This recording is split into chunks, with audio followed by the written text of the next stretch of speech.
wouldn't it be, oh, should we go back? Wouldn't it be grand? It's good.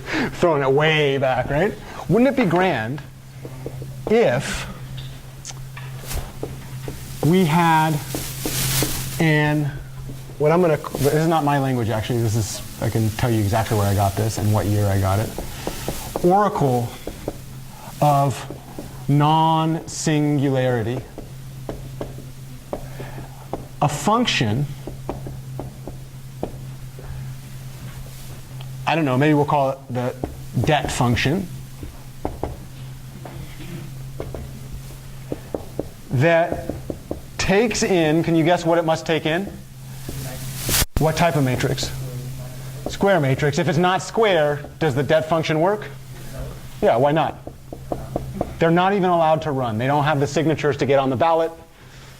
Done, right? It takes in a square matrix and produces a single scalar. So we take n squared scalars and produce a single scalar. 0 or not 0. Okay? If it's not 0, we'll say that A is non-singular. If it's 0, we'll say that A is not non-singular. In other words, A is singular. So whole idea here is non-singularity is kind of king on the street, right? If you have non-singular linear systems problem and your matrix is non-singular, you get to do a ton of really, really good work, right? Any problem that arises is solvable. You know there's only one solution. You know a ton of information about it, right? So the claim is, let's find whether or not a matrix is non-singular. Up till this point, what's the only way to check if a matrix is non-singular? I mean, we have a bunch of different ways. We can try to take linear combinations to see if we can get 0, right? You could try to see how many solutions you have to the homogeneous linear systems problem. You could try to find whether or not a single column is in the span of a different column. You could try to put it into upper triangular form, right? All of those require work in vectors. Question, vectors easy or hard? Much harder than scalars, right? So the immediate thought that comes up for us is, well, okay, we want to find whether or not a matrix is non-singular. Working in vectors sucks, so let's instead do what?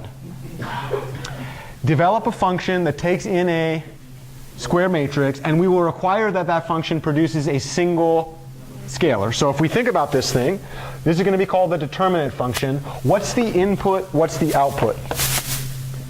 It goes from an n by n input, a single, there's only one input, right? What does it produce?